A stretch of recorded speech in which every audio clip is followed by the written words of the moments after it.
Right, so this part of the lecture, part 2, is going to be solving trig equations with reciprocal functions. And this one's going to be pretty quick. It's only going to be 3 problems. So, problem number 1 is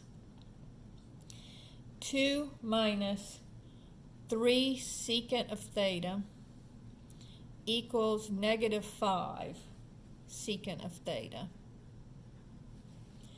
And I want all solutions between 0 and 2 pi. So on this first one, I'm going to, first I need to get all of my secant of thetas together. So I am going to add 3 secant of theta.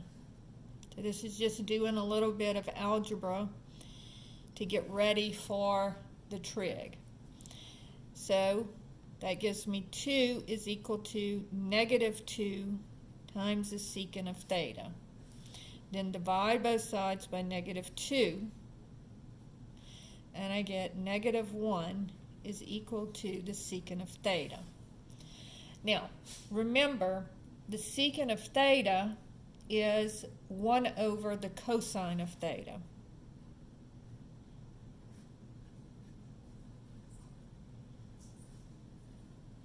So this is negative 1 over 1 is equal to 1 over the cosine of theta. So now I'm just going to take the reciprocal of both sides. So flipping this side over, I get the cosine of theta. And over here, I just get 1 over negative 1. And so now I'm looking at what is the cosine of theta equal to negative 1 over 1. It doesn't matter where you put the negative. So actually, let's just put the negative out in front of the whole thing. All right, so whenever the cosine or the sine are equal to a negative, or equal to 1 or negative 1 or 0, then we're looking at one of our points on our axis. So remember, this is over 1 up 0, over 0 up 1, over negative 1 up 0, over 0 down 1. Now, remember, the cosine of theta is your x-coordinate. And so since I'm dealing with my x-coordinate, where is the cosine of theta equal to negative 1? Where is my x-coordinate equal to negative 1? And in this case, we only get one answer, and that will be pi.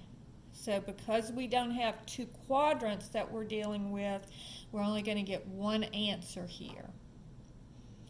Right? Problem number 2 says, the cosecant of theta is equal to negative 2.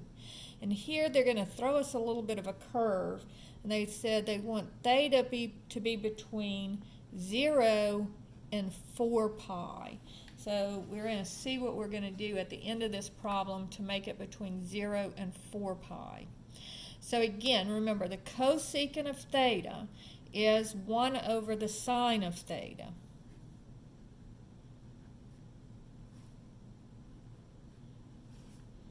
And so now I'm going to take the reciprocal of both parts. So I get the sine of theta is equal to negative 1 over 2. And again, remember, it doesn't matter whether the negative goes in the numerator or the denominator or out in front of the whole problem. It just means that the whole thing is negative. It's a negative fraction. All right?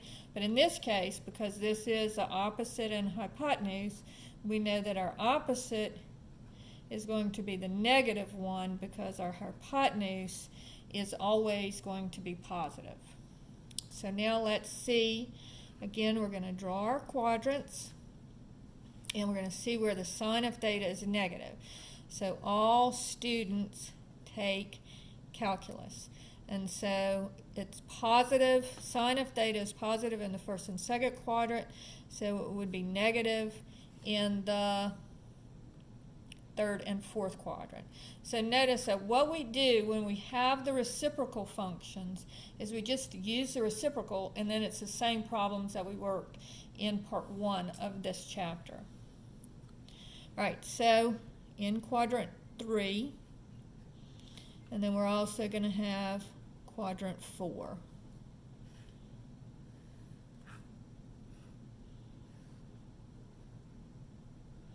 So here my opposite is -1, my hypotenuse is 2, and then this would be square root of 3, and since we're in the third quadrant, we're going backwards, so this would be negative square root of 3. And again, the smaller angle is opposite, so this is the 30, 60, 90 triangle. Smallest angle is opposite the smaller of the two sides. So this would be a 30-degree angle, which would be pi over 6 as my reference angle. And again, since I'm in the third quadrant, I'm going to go pi plus pi over 6 to get to this angle in standard position. And so this would be pi plus pi over 6 over 1, multiply numerator and denominator by 6. So 6 pi over 6 plus pi over 6 would give me 7 pi over 6. So that's going to be my first answer. Then, in my fourth quadrant, this would be -1, this would be 2, and this would be square root of 3. And in this case, the square root of 3 is positive. Again, my reference angle is pi over 6, and so this is a negative pi over 6. So we're going to add 2 pi to it to put it into the right range, because remember we want 0 to 4 pi. We're going to talk about the 4 pi in a minute, but for right now we're looking at 0 to 2 pi. And so this would be over 1, so multiply numerator and denominator by 6. So negative pi over 6 plus 12 pi over 6 gives me 11 pi over 6. Now that gives me my answers between 0 and 2 pi. What are my answers going to be between 0 and 4 pi? Because here, notice it's 4 pi. So all I'm going to do is, to get my other two answers, is I'm going to add 2 pi to my numbers, to the answers that I had before. And so I'm going to have 7 pi over 6 plus 2 pi. And again, times 6 times 6. So this would be 7 pi over 6 plus 12 pi over 6 would give me 19 pi over 6. And then 11 pi over 6 plus, and again, 2 pi would be 12 pi over 6 is going to be equal to 23 pi over 6. So in this case, I get 4 answers. The answers will be 7 pi over 6, 11 pi over 6, then 19 pi over 6, and 23 pi over 6. So those are my 4 answers. Now, be watching to see when you're doing your homework what range they are looking for your answers. So if they say all solutions, you're going to do the plus or minus 2k pi. If they say between 0 and 2 pi, you just do your 2 answers. But if they kind of throw you a curveball and say 0 to 4 pi, then you want to make sure that you add the 2 pi one time. Because remember, you can add or subtract 2 pi as many times as you want. All right, so now problem number 3 says the cotangent of theta minus pi over 2 is equal to 1. And I want all the solutions between 0 and 2 pi. Now, this is the first time we've seen this. So for right now, we're going to ignore the fact that we have theta minus 2 pi in there. And so we're just going to work the problem like it was a regular problem. So remember, the cotangent function is 1 over the tangent.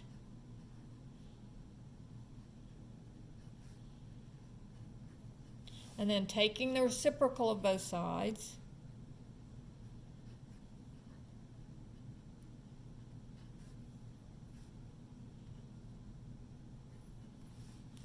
So that tells me my opposite is 1 and my adjacent is 1. And so let's see where our tangent is positive, because this is a positive number. So all students take calculus, so tangent is positive in the first and third quadrant. So I'm going to write down, so don't forget, quadrant 1 and quadrant 3. All right, so now looking in our first quadrant. So this would be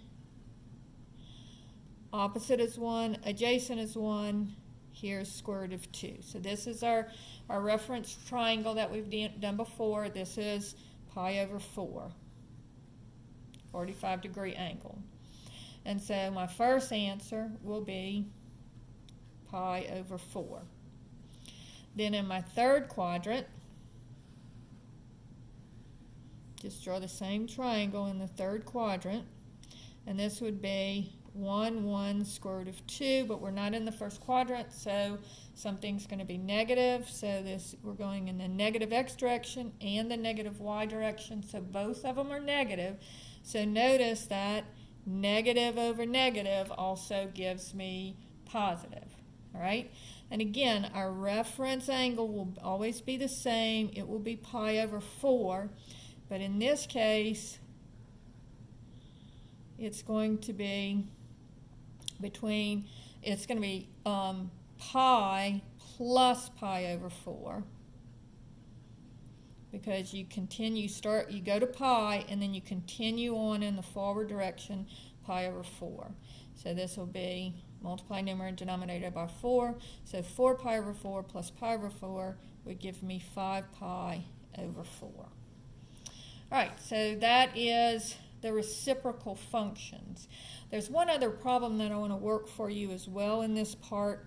Let's say that we want to know where is the sine of theta equal to 0. All right, so again, whenever the sine or the cosine are 0 or 1, we're looking on our axes. So I'm always going to draw this. So this will be over 1 up 0, over 0 up 1, over negative 1 up 0, and over 0 down 1. Now, the sine of theta is the opposite, so it always goes up or down, right? So this is the y-coordinate on our unit circle. So the y-coordinate equal to 0. So where is the y-coordinate equal to 0? Notice the y-coordinate is 0 here and here. So theta will be equal to 0 and pi. So when you have either sine or cosine of theta equal to 1 or negative 1, you'll only get one answer. But if the sine or cosine of theta is equal to 0, it will be 2 answers. So that finishes up part 2.